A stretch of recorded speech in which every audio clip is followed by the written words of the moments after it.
Hello అండి, అందరికీ నమస్తే. Welcome to 100 TV.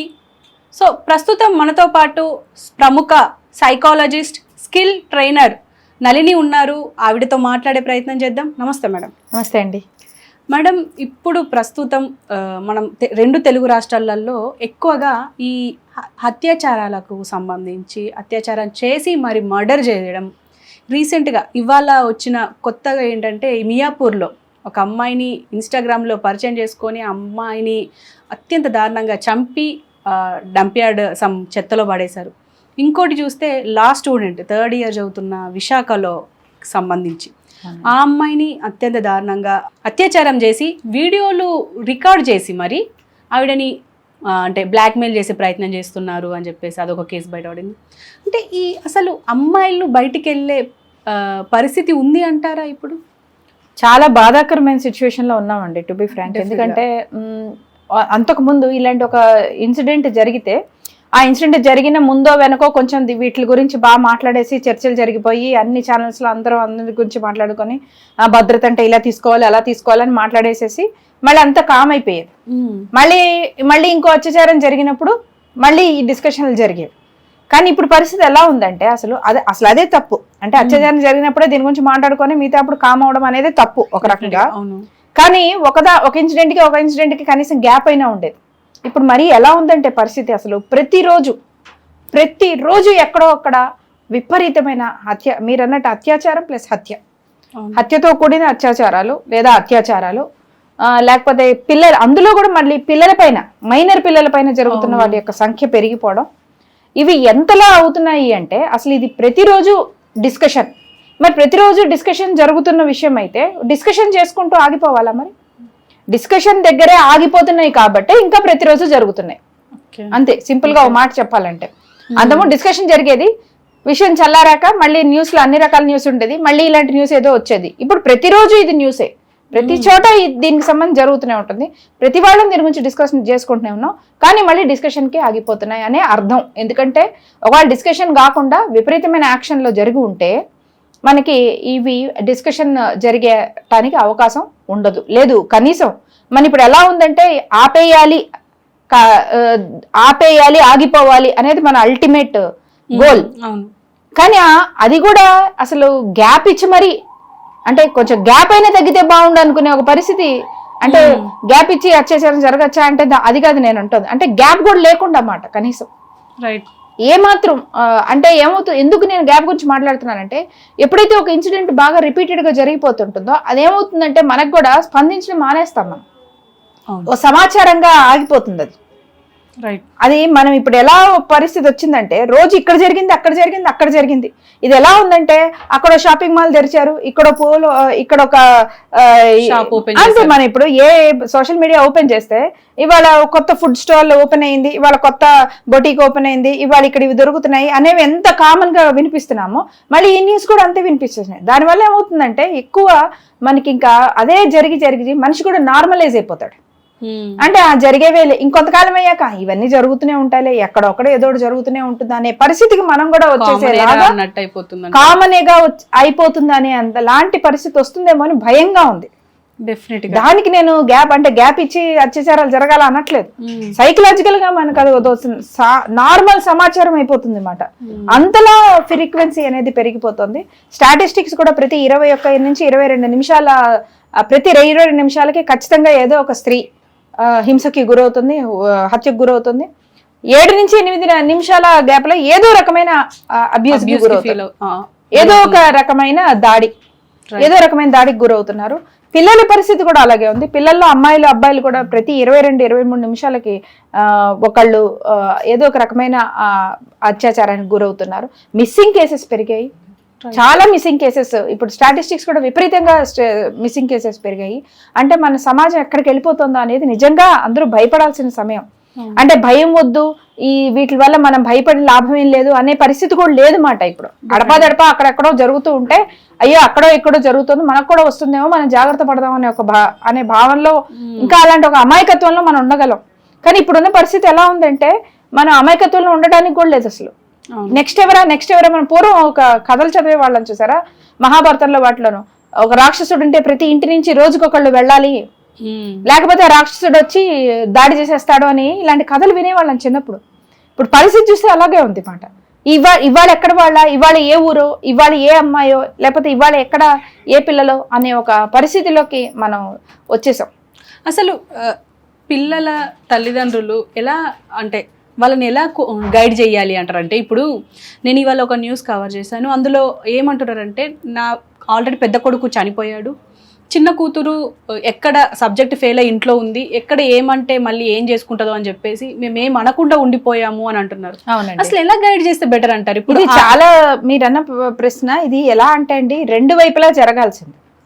అంటే రెండు రకాల ఇన్సిడెంట్స్ చూసాం. ఇప్పుడు మనం నిన్న ఇవాటిలో చూస్తే, నిన్న మాట్లాడుతుంది మియాపూర్ లో జరిగిన ఇన్సిడెంట్ లో అమ్మాయికి సోషల్ మీడియా ద్వారా పరిచయమైన అబ్బాయి అమ్మాయి కలవటానికి వెళ్ళింది, అది ఆ పరిచయం కాస్త ఉన్మాదంలోకి వెళ్ళింది.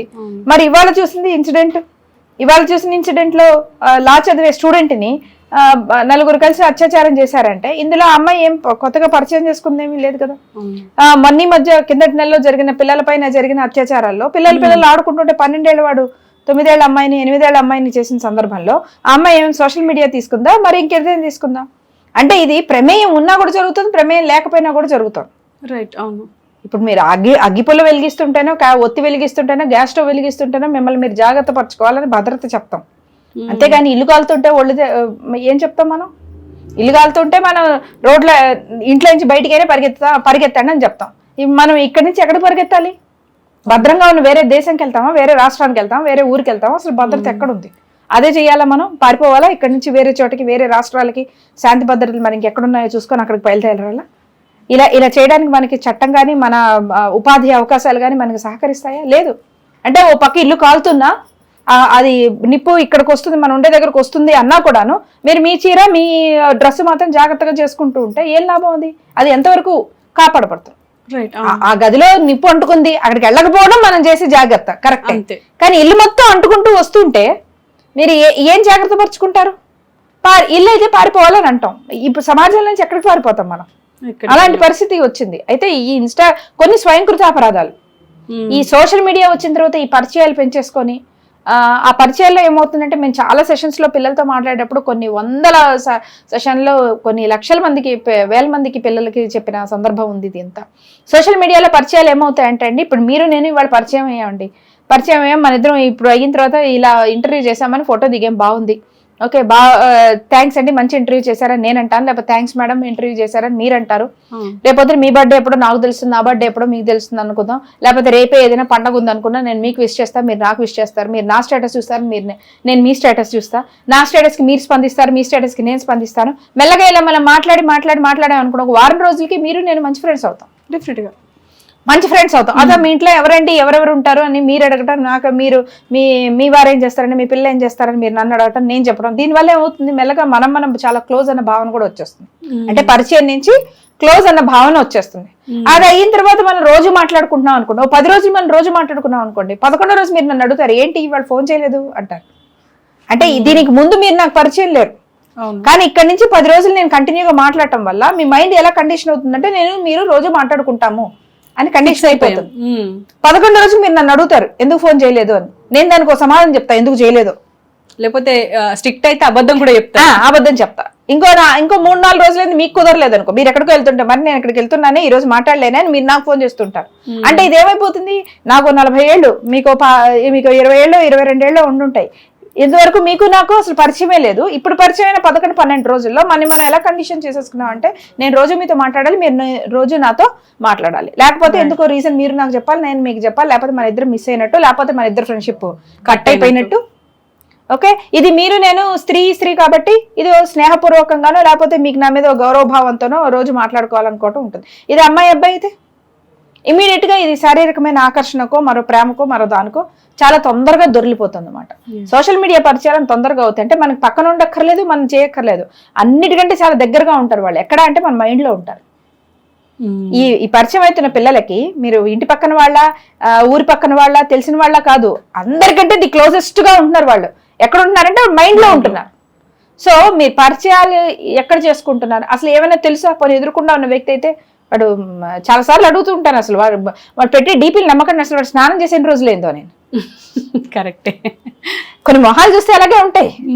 స్నానం చేసిన రోజులు ఏందన్నట్టుంటాయి. డీపీల్లో మాత్రం నల్ల కళ్ళద్దాలు పెట్టుకుని హైవేల మీద ఎవరి బైక్ ఎదురకుండా పెట్టుకొని ఫోటోలు దిగేసి అందరూ అడ్డంగా ఒక కాలు నిలువుగా ఒక కాలు మడతేసి పెట్టుకొని అటో చూసి ఇటో చూసి ప్రతి వాడు డీపీలు పెట్టేస్తుంటాడు. వీళ్ళు అలాగే హీరో అనుకొని వీళ్ళు ఫీల్ అయిపోతుంటారు.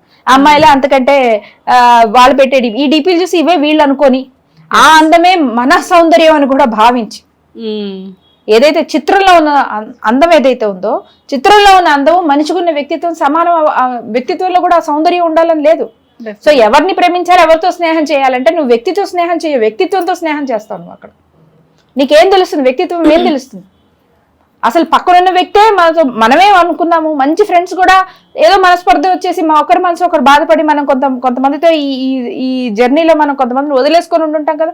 అనవసరమైన మాట అన్నారనో, చేయకూడని పని చేశారనో మనం వాళ్ళ స్నేహాన్ని వదిలేసుకుంటూ ఉంటాం. అంటే ఫిజికల్ గా తెలిసి మన అందరం ఒకరినొకరు చూసుకుంటూ వాళ్ళ భావం వీళ్ళకి తెలుసుకుంటూ కూడా మనకి స్నేహాలు తప్పిపోయే అవకాశం ఉన్నప్పుడు అసలు ఇలాంటి ఏ మాత్రం బ్యాక్గ్రౌండ్ లేకుండా ఎవరో పరిచయం అయితే ఆ ఫోటోలు ఆ మాట్లాడే మాటలు నమ్మేసేసి మనం ఆ వ్యక్తితో ఎలా స్నేహం గాని ప్రేమ గాని ఎలా చేస్తారు? ఇది మీరు అన్న ప్రశ్నకు సమాధానం. తల్లిదండ్రుల మధ్య పిల్లల మధ్యలో ఇలాంటి ఒక కాన్వర్జేషన్ జరగాలి. దీనికి చదువుకున్న వాళ్ళ చదువుకోలేని వాళ్ళ అని సంబంధం లేదండి. చదువుకోలేని వాళ్ళకి జ్ఞానం లేదని చెప్పలేదు. వాళ్ళు ఇంకా చాలా జీవితాన్ని చూస్తారు, ఎంతో మందిని చూస్తారు. ఎవరికి ఉండే భాష వాళ్ళకు ఉంటుంది, ఎవరు చెప్పే పద్ధతి వాళ్ళకు ఉంటుంది. అంతే తప్ప చెప్పడం మాత్రం మానకూడదు. అది ఏ భాషలో చెప్తారో, ఏ రకంగానూ చెప్తారో. అంటే చెప్పేది ఏంటంటే ఎవరెవరితో మాట్లాడుతున్నావు, నువ్వు ఎవరెవరి పరిచయాలు అవుతున్నాయి, పిచ్చి పిచ్చివన్నీ వేషాలు వేయమాకు, మొబైల్లో టైం స్పెండ్ చేయమాకు, ఇలా బ్లాంకెట్ స్టేట్మెంట్స్ కాదు. ఏంటి దీనివల్ల వచ్చే నష్టం? ఎవరో పరిచయం అవటం వల్ల నీకు ఆ వ్యక్తి తెలుస్తుందా, వ్యక్తిత్వం తెలుస్తున్నాడా? నీకు ఆ వ్యక్తే తెలుసు, వ్యక్తి గురించి కూడా పూర్తిగా తెలియదు నీకు. వాళ్ళు ఏది చెప్తే అదే నమ్ముతావు నువ్వు. చాలాసార్లు చెప్పాను, ల్యాప్టాప్ బాగు చేయించు, మా ఫ్రెండ్ దగ్గర ల్యాప్టాప్ ఉంటే అది రిపేర్ చేయించుకోవడానికి వెళ్ళాను అని ఏదో చెప్తాడు వాడు. నువ్వు ఎక్కడున్నావు అంటే వాడు కనీసం బండిలో 50 రూపాయలు పెట్రోల్ కొట్టించుకోవడానికి ఉండదు. చెప్పే కబుర్లన్నీ ల్యాప్టాప్ కబుర్లు అవి. వాళ్ళ దగ్గర ఏమీ ఉండదు. కబుర్లు ఎలా చెప్తారంటే ఇవి మ్యాక్బుక్ రిపేర్ వీళ్ళు అనుకుంటారు, ఓహో అబ్బో ల్యాప్టాప్ ఉందా అంటే ఎడ్యుకేటెడ్ ఫ్రెండ్షిప్, ఎడ్యుకేటెడ్ సర్కిల్ ఉన్న వాళ్ళు ఉన్నారన్నమాట వీళ్ళకి. అలా మాట్లాడే మాటలు ఏంటంటే ఆ భావన క్రియేట్ చేస్తారు. రైట్. వీటికి ఏమీ ఉండదు. మధ్యాహ్నం కంచం లేపితే రాత్రి కంచం వృధా, వాడికి ఇంట్లో అన్నం పెట్టాం. తల్లిదండ్రులు ఊరికనే భరిస్తూ ఉంటారు, చూస్తూ ఉంటాం. వాడు ఏమి చేయడు, పూలకొట్లో కూర్చొని ఉంటాడో, లేకపోతే ఎవరు తక్కువ అని నేను చెప్పడంలా. పూలకొట్లో చేసేవాడు నాకు పూల కొట్టు ఉంది, నాకు పూల బిజినెస్ ఉందని కూడా చెప్పుకోవచ్చు, తప్పేం లేదు. అప్పుడు కనీసం అమ్మాయికి అతని రైట్ బిజినెస్ ఏంటి అనేది తెలుస్తుంది. అలాగా అమ్మాయిలు కూడా చేసేవాళ్ళు ఉన్నారు. నేను గ్రూప్స్ కి ప్రిపేర్ అవుతున్నాను అంటారు. అబ్బాయిలు మాత్రమే మోసం చేస్తున్నారు అనేది, అమ్మాయిలు కూడా మోసం చేసేవాళ్ళు బ్రహ్మాండంగా ఉన్నారు. గ్రూప్స్ ప్రిపేర్ అంటే దీనికి ఇంటర్లో 3 సబ్జెక్ట్ లాగా ఉంటాయి. ఓకే, గ్రూప్స్ ప్రిపేర్ ఖాళీగా ప్రతి వాళ్ళకి దొరికేది గ్రూప్స్. అనేది ఏంటంటే సోషల్ మీడియా ప్రపంచాన్ని నిజమైన ప్రపంచాన్ని నమ్మద్దు దయచేసి. అది నమ్మద్దు, నమ్మి దాంట్లో పరిచయాలు ఇవి చేసుకోవద్దు. బయటే అసలు ఎవరిని మనిషిని నమ్మే పరిస్థితి లేనప్పుడు సోషల్ మీడియాలో పరిచయాలు పెంచుకోవడం, ఆ వ్యక్తులతో మనం వ్యక్తిత్వంగా అంటే వ్యక్తులుగా మనం వాళ్ళతో పరిచయాలు పెంచుకోవడం, బంధాలు పెంచుకోవడం, నమ్మడం, ఇవన్నీ చేసిన దానికంటే బుద్ధి తక్కువ పని మరొకటి లేదు. అది ఖచ్చితంగా వాళ్ళని ప్రాబ్లంకి క్రియేట్ చేస్తుంది. భద్రత అనేది లోపిస్తుంది. ఏది ఎలా ఉన్నా, ఎటువంటి కండిషన్లో ఉన్నా కూడా భద్రత తాలూకు విషయాలు ఆలోచించాలి. ఇలాంటి యత్నాలలో, ఇలాంటి హత్య యత్నాలు కానీ ఇలాంటి వాటిలో కానీ prevention is better than cure అంటారు. అంటే నివారణ చాలా ఉపయోగం. ఏదైనా జరిగితే, నష్టం జరిగితే తర్వాత చేసిన దానికంటే, ఇప్పుడు ఇలా మియాపూర్ సంఘటన లాంటి నష్టం జరిగింది అనుకోండి, ఇంకా అసలు దీంట్లో మనం తర్వాత రిపేర్ చేసుకోవడానికి మాత్రం ఏముంది? అసలు తల్లిదండ్రుల బాధ ఆలోచిస్తే ఎంత దారుణాతి దారుణం.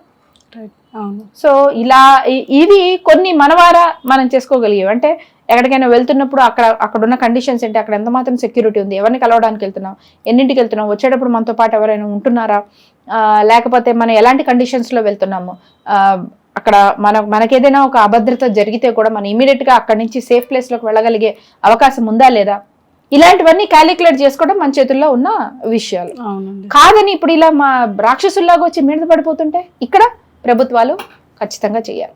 ప్రభుత్వాలు చేయాలి.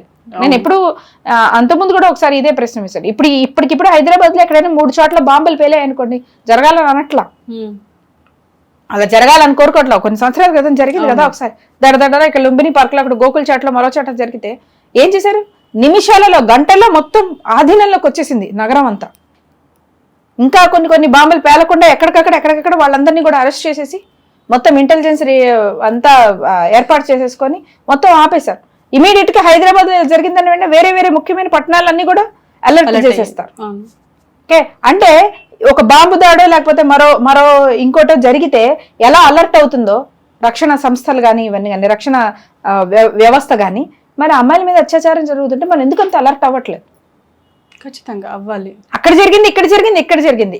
ఇన్ దట్ కేస్ మనం ఎలాంటి ఎకో సిస్టమ్ క్రియేట్ చేసుకుంటున్నాం? ప్రతిదాన్ని మనం ఏదో ఒక ఇన్సిడెంట్ కానీ రికార్డ్ చేసుకుంటూ పోతామా? మన గిన్నిస్ బుక్ ఎక్కే ప్రయత్నం చేస్తున్నాం ఏంటి? అన్ని రికార్డులను వేసుకొని ఇవన్నీ పెట్టుకోవడానికి, రికార్డ్స్ పెట్టుకోవడానికి కాదు కదా. మన గిన్నిస్ బుక్ లో ఎక్కాలంటే ఇది 0 ఇన్సిడెంట్స్ జరిగాయి అన్నదాన్ని ఆ బేస్ మీద జరగాలి. మనం ఇన్ దట్ కేస్ మనం ఎలాంటి ఎకో సిస్టమ్ క్రియేట్ చేసుకుంటున్నాం?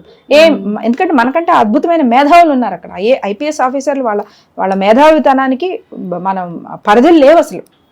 వాళ్ళు కానీ కరెక్ట్గా కూర్చొని ప్లాన్ చేసుకున్నారు అంటే వాళ్ళు క్రియేట్ చేసే ఎకో సిస్టమ్ కానీ, వాళ్ళు క్రియేట్ చేసే సెక్యూరిటీ సిస్టమ్ కానీ, ఎక్కడికక్కడ మనకి ఎలాగ విత్ ఇన్ ఒక కాల్ దూరంలో ఎలాగ పోలీస్ అప్రోచబుల్గా ఉంటారన్న దాన్ని కానీ, ఇలా చేసిన వాళ్ళకి శిక్షలు ఎలా పడతాయన్న దానికి కానీ ఒక్కసారి వాళ్ళు దృష్టి పెట్టి, అంటే ఈ బాంబు పేలితే ఎంత నష్టమో, ఎంతమంది ప్రాణాలు పోతున్నాయో లెక్క చూడండి. ఎక్కడైనా ఒక చోట బాంబు పేలిందో 20 మందో 30 మంది చచ్చిపోతున్నారని అనుకుందాం. దేశవ్యాప్తంగా రోజువారీ ఈ రకరకాల వరకట్నాల వల్ల కానీ, వేధింపుల వల్ల కానీ, అత్యాచారాల వల్ల కానీ, ఆత్మహత్యల వల్ల కానీ చనిపోతున్న వాళ్ళ సంఖ్య కూడా అంతే ఉంటుంది, అంతకంటే ఎక్కువ ఉంటుంది. అవును. అప్పుడు దాన్ని కూడా దీనంతా సీరియస్ గానే కన్సిడర్ చేసి అలాంటి ఒక ఎకో సిస్టమ్ క్రియేట్ చేయగలిగితే తప్ప, అంటే ఇది మనకి రెండు, అంటే ఒకటి మన కంట్రోల్లో ఉన్నదేమో ప్రివెన్షన్, మన కంట్రోల్లో లేదు ఇది టాప్ టు బాటమ్ అప్రోచ్. ఇది ప్రభుత్వాలు చేసి దానికి మనం ఏం చేయాలి, మనకు కస్టమర్ కేర్ నెంబర్ ఇవ్వడం, మనకు ఒక అవేర్నెస్ ఇది ఇవ్వడం, వేరే ఫారిన్ కంట్రీస్లో 911 అని ఉన్నట్టు అట్లా వాటికి సంబంధించి వాళ్ళు అవేర్నెస్ ప్రోగ్రామ్స్ చేస్తుంటారు. అలా వాళ్ళు ఎకో సిస్టమ్ క్రియేట్ చేసి దీన్ని వాడుకోండి అని వాళ్ళు మనకి చెప్పాల్సిన పరిస్థితి ఉంది. సో రెండూ జరిగితే తప్ప ఇది ఆగే పరిస్థితి అయితే ఇప్పుడు ప్రస్తుతంలో మనకి కనిపించట్లేదు అనట్లేదు, కానీ కనిపించాలని కోరుకుంటున్నాను. ఈ రెండు జరగపోయినా కూడా మరి ఇంకే విధంగా అయినా సరే అసలు ఇవి ఆగిపోవాలని నేను కూడా కోరుకుంటున్నాను. బట్ ఇమీడియట్ గా జరగాల్సినవి అయితే మాత్రం ఈ రెండు. Thank you madam, thank you. చాలా మంచి విషయాలు షేర్ చేసుకున్నారు మాతో. Thank you very much.